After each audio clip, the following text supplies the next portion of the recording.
नमस्कार विद्यार्थी मित्रांनो, मी निर्मिती संखे तुम्हा सर्वांचं स्वागत करते.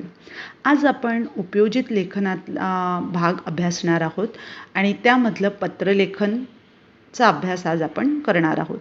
पण त्या अगोदर मला तुम्हाला जरा टिप्स द्यायच्या आहेत. टिप्स कशा बाबतीत आहेत की उपयोजित लेखन करण्यासाठी, उत्तमरित्या करण्यासाठी 4 कुठल्या महत्त्वाच्या टिप्स ज्या आहेत त्या लक्षात ठेवायच्या आहेत, त्या आज मी तुम्हाला देणार आहे.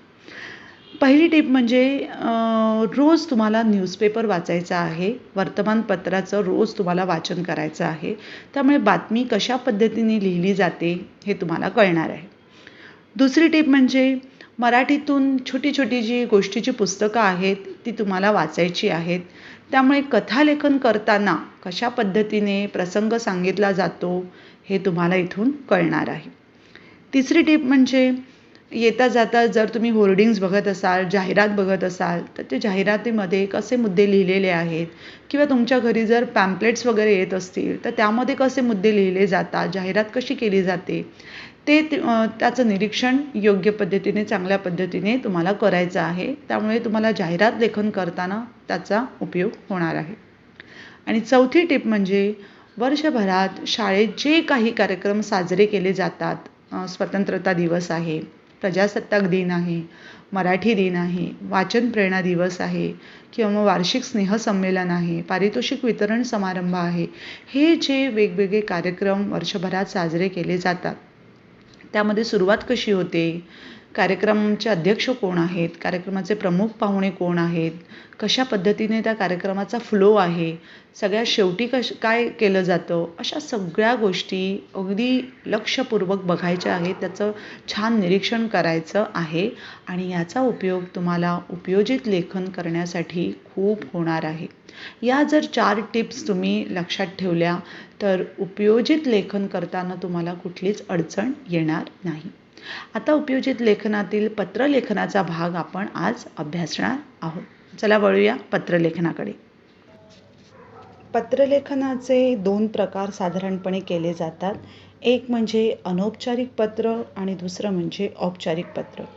अनौपचारिक पत्र म्हणजे काय? तर याला आपण कौटुंबिक पत्र असं सुद्धा म्हणतो. कौटुंबिक पत्र म्हणजे आई, वडील, बहीण, भाऊ किंवा मित्रमैत्रिणी यांना जे पत्र साधारण आपण लिहितो त्यांना अनौपचारिक पत्र असं म्हणतात. म्हणजे हे जवळचे जे जिव्हाळ्याच्या व्यक्ती असतात, प्रेमाच्या ज्या व्यक्ती असतात, त्या व्यक्तींना हे पत्र पाठवलं जातं. म्हणून त्यांना आपण कौटुंबिक पत्र म्हणजेच अनौपचारिक पत्र असे म्हणतो.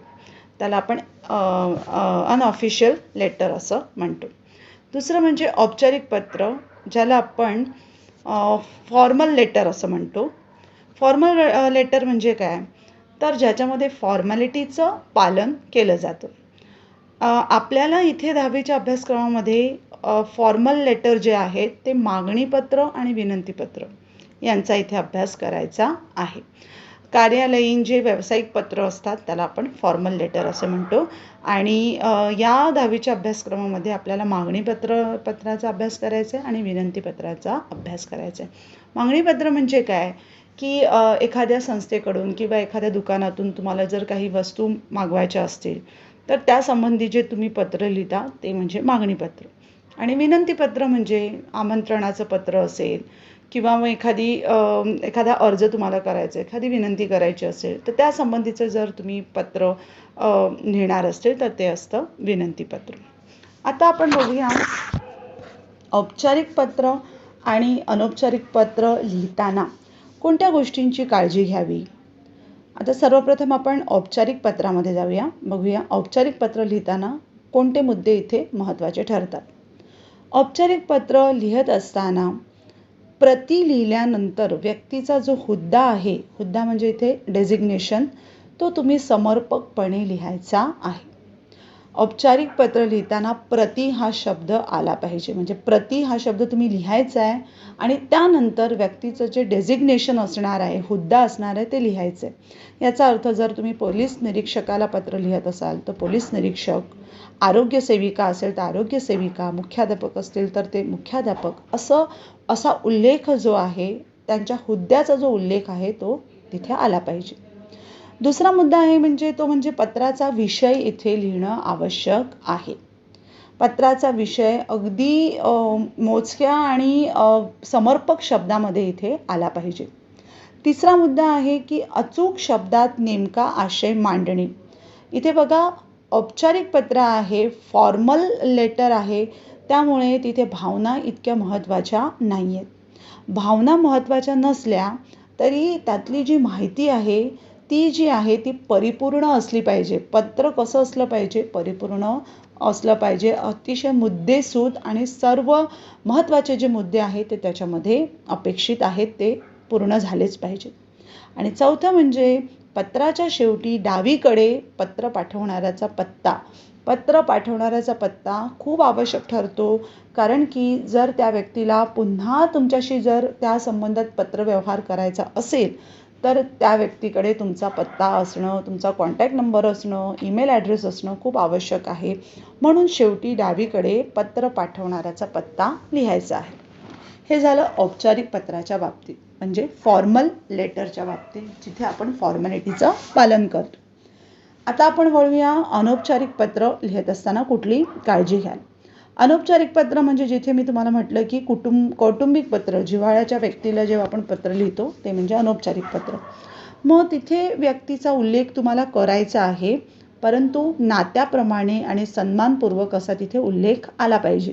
म्हणजे समजा आई वडिलांना पत्र लिहायचं असेल तर तीर्थरूप आई, तीर्थरूप वडील, तीर्थरूप बाबा, किंवा मग आपल्या लहान भावाला पत्र लिहायचं असेल तर चिरंजीव, यासारखे जे शब्द नात्याप्रमाणे त्याचा सन्मानपूर्वक असा उल्लेख इथे झाला पाहिजे. दुसरं म्हणजे व्यक्तीचं क्षेमकुशल तुम्हाला विचारायचं आहे, जे औपचारिक पत्रामध्ये एवढं अपेक्षित नसतं आणि ते करायचंही नाही आहे. परंतु अनौपचारिक पत्रामध्ये मात्र तुम्हाला समजा तुम्हाला तुमच्या छोट्या भावाला पत्र लिहायचं असेल तर तुमचा भाऊ कसा आहे, बरा आहेस ना, तुझी खूप काळजी वाटते, अशा पद्धतीचं जे क्षेमकुशल विचारणं असतं ते इथे अपेक्षित आहे.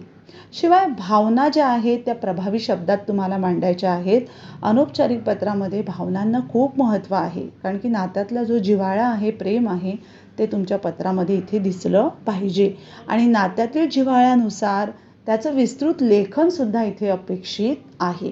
जसं आपण इथे म्हटलं की इथे भावना ज्या आहेत, आशय जो आहे तो अगदी नेमका मांडायचा आहे, परंतु अनौपचारिक पत्रात मात्र तुमचं नात्याच्या जिव्हाळ्यानुसार तुम्हाला तिथे भावना ज्या आहेत त्या विस्तृत स्वरूपात मांडायच्या आहेत. पाचवा मुद्दा आहे की पत्राचा विषय लिहिण्याची गरज नाही. इथे विषय लिहायचा नाही आहे. आणि शेवटचा मुद्दा असा आहे की पत्राच्या शेवटी डावीकडे पत्र पाठवणाऱ्याचा पत्ता लिहिणं आवश्यक आहे. हे औपचारिक पत्रामध्ये सुद्धा आहे आणि अनौपचारिक पत्रामध्ये सुद्धा अपेक्षित आहे. आता नेहमी मुलांना प्रश्न पडतो, आधी आपण पत्र लिहिताना पाकीट तयार करायचं, परंतु आता नवीन अभ्यासक्रमानुसार पाकीट बनवण्याची तसं काही आवश्यकता नाही. त्यामुळे पाकीट काढून पत्ता वगैरे लिहिण्याची इथे आवश्यकता नाही आहे, कारण की आता आपण पत्र कशाने पाठवतो? मेल करतो. त्यामुळे वेगळं असं पाकीट बनवण्याची अशी गरज, तिकीट जे आपण बनवतो ते बनवण्याची इथे गरज नाही आहे. ठीक आहे. आता आपण बघूया की औपचारिक पत्र लिहित असताना पत्राचा नमुना कसा असावा. सर्वप्रथम आपण डाव्या कोपऱ्यापासून सुरुवात करणार आहोत आणि सगळी माहिती जी आहे ती डाव्या कोपऱ्यातच येणार आहे. सर्वप्रथम आपल्याला दिनांक लिहायची आहे. दिनांक ही पत्राच्या विषयानुसार चेंज होणार आहे, तर ते बारकाईने व्यवस्थित लिहायचं आहे, लक्षपूर्वक.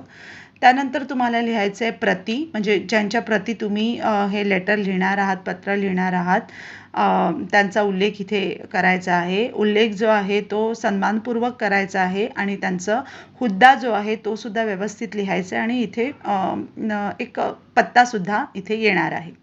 त्यानंतर पत्राचा जो विषय आहे तो इथे लिहायचा आहे. पत्राचा विषय ही परिपूर्ण आणि मुद्देसूद असा असला पाहिजे.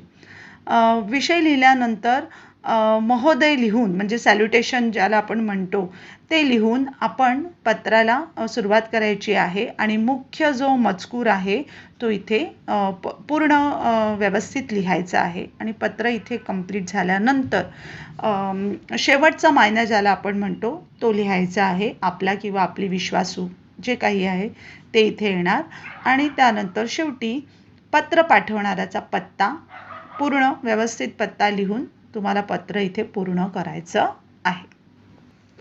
आता आपण बघूया की अनौपचारिक पत्र किंवा औपचारिक पत्र लिहित असताना पत्रांचे मायने कसे बदलतात.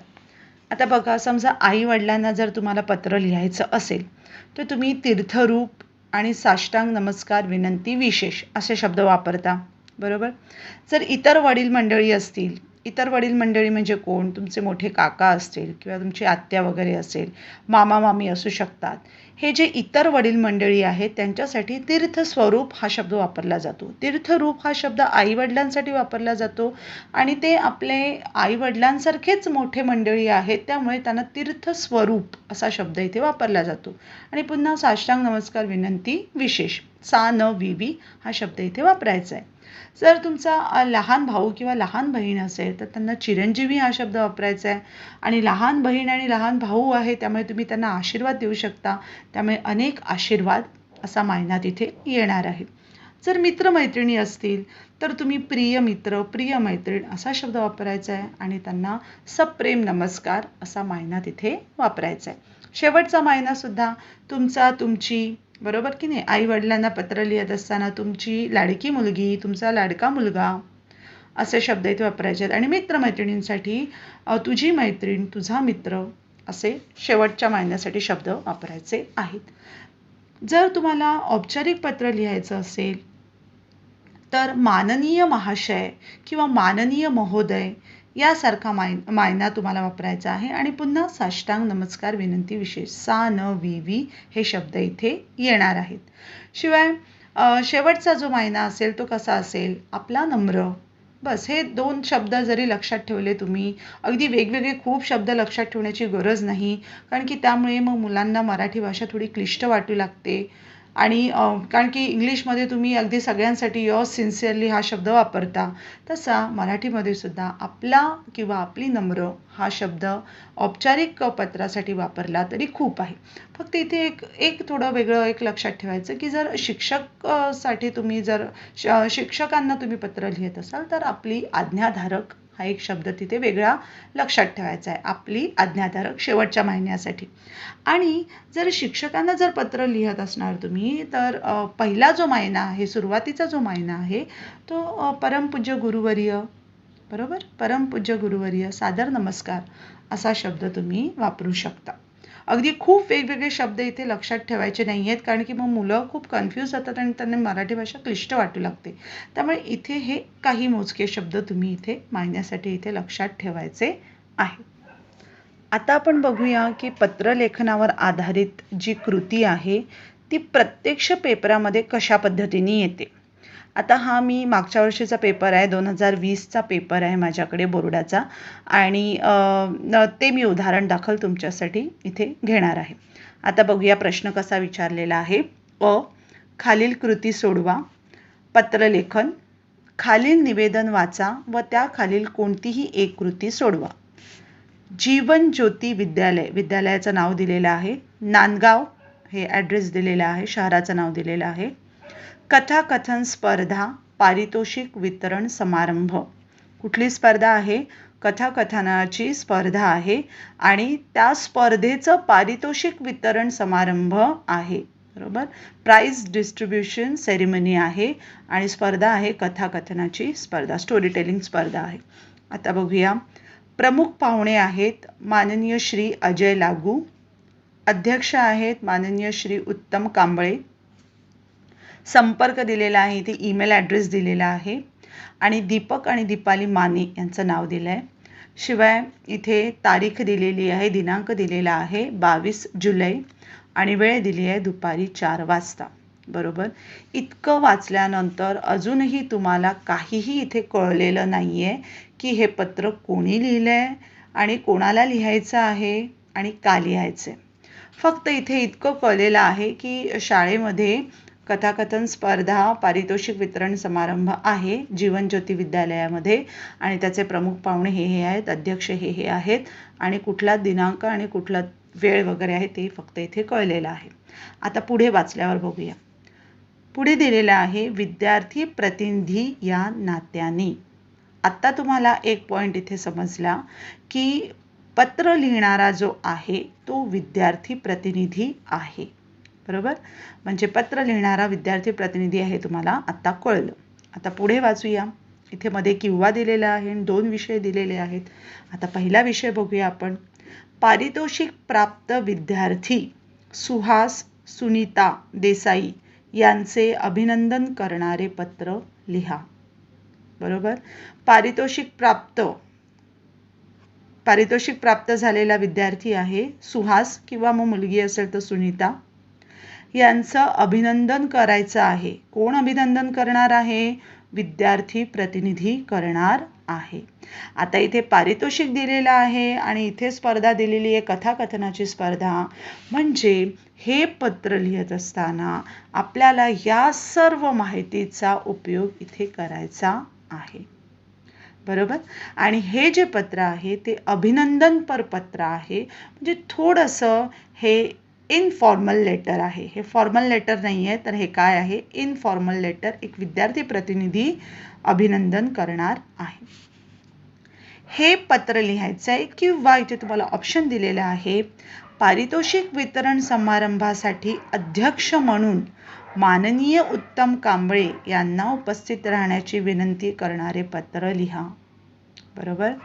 हे पारितोषिक वितरण समारंभाचा जो कार्यक्रम आहे त्यामध्ये प्रमुख पाहुणे म्हणून अध्यक्ष म्हणून उत्तम कांबळे यांना आपल्याला काय करायचं आहे? आमंत्रण द्यायचं आहे. उपस्थित राहण्याची विनंती करण्याचं पत्र लिहायचं आहे आणि ते पत्र कोण लिहिणार आहे? विद्यार्थी प्रतिनिधी लिहिणार आहे. तेही कोणाला लिहिणार आहे? माननीय उत्तम कांबळे यांना. का लिहिणार आहे? कारण की पारितोषिक वितरण समारंभ आहे. कथाकथन स्पर्धेचं पारितोषिक वितरण समारंभ आहे आणि त्या समारंभाचं अध्यक्ष स्थान जे आहे ते उत्तम कांबळे यांना भूषवायचं आहे आणि त्यामुळे त्यांना आमंत्रण देण्यासाठी विनंतीपत्र तुम्हाला इथे करायचं आहे. आता हे दोन्ही पत्र लिहित असताना आपल्याला या सगळ्या मुद्द्यांचा इथे आधार घ्यायचा आहे की ही स्पर्धा कधी आहे, किती वाजता झाली, मग अध्यक्ष कोण आहेत, प्रमुख पाहुणे याचा उल्लेख ही दोन्ही पत्र लिहित असताना आपल्याला करायचा आहे. म्हणजे हे दोन्ही पत्र, या दोन्हीपैकी कुठलं तरी एक पत्र तुम्हाला करायचं आहे. एक तर तुम्ही अभिनंदन करणारं पत्र लिहा किंवा मग विनंती करणारं पत्र लिहा. आता हे विनंती करणार जे पत्र आहे ते मी इथे लिहिलेलं आहे. दिनांक आहे 15 जुलै 2020. हा जो कार्यक्रम आहे त्याची तारीख 22 जुलै आहे. त्यामुळे 1 आठवडा अगोदर आपल्याला हे पत्र लिहावं लागणार आहे. म्हणून 15 जुलैची तारीख इथे टाकलेली आहे.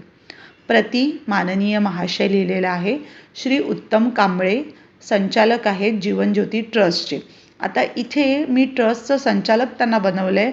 तुम्ही कुठलाही हुद्दा इथे लिहू शकता कारण की हुद्दा इथे दिलेला नाही आहे. त्यामुळे तुमच्या कल्पनाशक्तीप्रमाणे तुम्ही कुठलाही हुद्दा इथे लिहू शकता. पण मी एका ट्रस्टचं त्यांना संचालक बनवलेलं आहे आणि त्या ट्रस्टचं नावसुद्धा मी लिहिलं आहे जीवनज्योती ट्रस्ट. जाणून बुजून जीवनज्योती ट्रस्टच दिलं आहे कारण की बहुधा शाळेच्या ज्या कार्यक्रमाचे जे अध्यक्ष असतात ते ट्रस्टी वगैरे असतात. त्यामुळे मी जीवनज्योती ट्रस्ट असंच तिथे नाव दिलेलं आहे. त्यांचा ॲड्रेससुद्धा लिहिलेला आहे. सुशालिनी निवास, शनिवार पेठ, पुणे. आता विषय बघूया. विषय लिहिलेला आहे कथाकथन स्पर्धा पारितोषिक वितरण समारंभाचे अध्यक्षस्थान भूषवण्याबाबतचे विनंतीपत्र. बघा, विषय वाचल्यावर अगदी सगळ्या गोष्टी क्लिअर होत आहेत की कथाकथन स्पर्धा पारितोषिक वितरण समारंभ आहे आणि त्याचं अध्यक्षस्थान भूषवायचं आहे. त्याबाबतचं विनंतीपत्र हे लिहिलेलं आहे. आता पत्राला प्रत्यक्ष सुरुवात झालेली आहे. महोदय स न विवी सविनय नमस्कार विनंती विशेष. जीवनज्योती विद्यालयाचा विद्यार्थी प्रतिनिधी या नात्याने मी हे पत्र लिहित असून या विद्यालयामध्ये वेगवेगळ्या स्पर्धा विद्यार्थ्यांच्या व्यक्तिमत्व विकासासाठी आयोजित केल्या जातात. विद्यालयातर्फे 13 जुलै रोजी कथाकथन स्पर्धा आयोजित केली गेली. या स्पर्धेमध्ये सर्व विद्यार्थ्यांनी उत्साहात भाग घेतला. उत्कृष्ट असे सादरीकरण झाले. ही स्पर्धा 2 गटातून घेतली गेली. लहान गट व मोठा गट दोन्ही गटातून 3 बक्षिसे दिली जाणार आहेत. तसेच प्रोत्साहनपर बक्षीसही दिले जाणार आहे.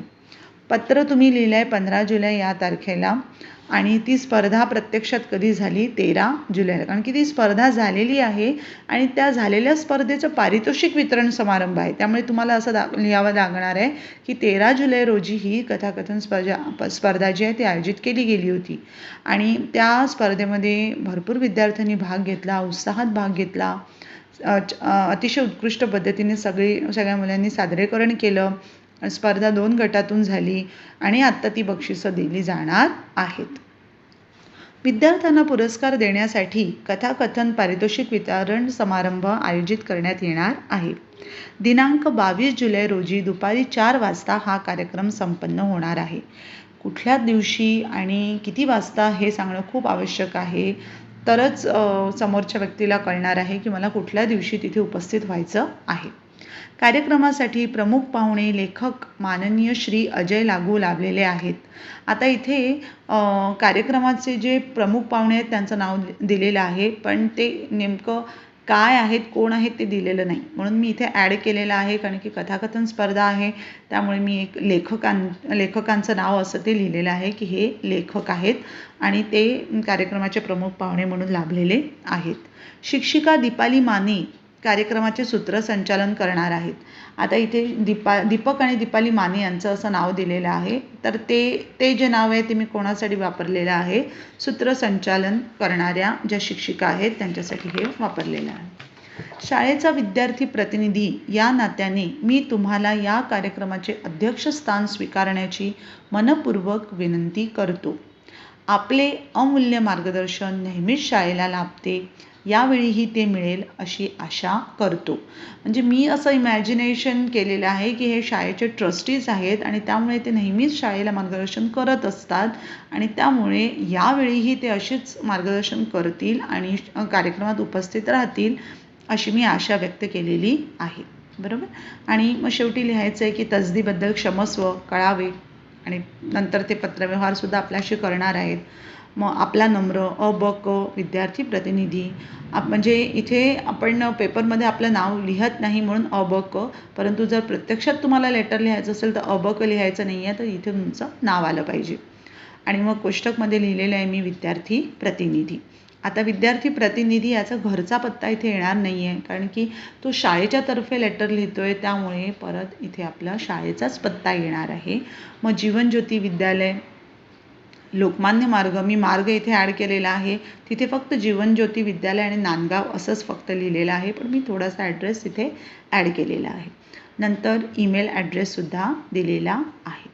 आता पत्र वाचल्यानंतर तुम्हाला लक्षात येईल की प्रश्नामध्ये जे काही मुद्दे इथे दिलेले होते ते सगळ्या मुद्द्यांचा समावेश मी पत्रलेखन करताना केलेला आहे. आणि आणखी एक महत्त्वाची गोष्ट अशी की इथे ही जी अशी मोठी कृती वगैरे आपल्याला दिलेली आहे ते जे टेबल आहे ते बनवण्याची गरज नाही, म्हणजे बनवायचंच नाही आहे. तुम्हाला डायरेक्ट पत्र लिहायचं आहे, कारण की या सर्व गोष्टी लिहिण्यामध्ये तुम्ही आपला वेळ वाया घालवू नका, बिलकुल वाया घालवू नका. ते लिहायचंच नाही आहे, तुम्हाला डायरेक्ट पत्रलेखन लिहायचं आहे. तर मला असं आशा वाटते की तुम्हाला हे विनंतीपत्र व्यवस्थित समजलं असेल. जर तुम्हाला वाटत असेल की मी मागणीपत्र आणि आणखी अनौपचारिक पत्रसुद्धा द्यावं तर मी तो दुसरा व्हिडिओसुद्धा बनवीन. पण मला असं वाटतं की तुम्हाला पत्रलेखन बरंचसं क्लिअर झालं असेल. व्हिडिओ लक्षपूर्वक बघितल्याबद्दल खूप खूप तुमचे आभार आणि असाच अभ्यास करत राहा आणि माझे व्हिडिओ लाईक आणि शेअर करत राहा. थँक्यू. धन्यवाद.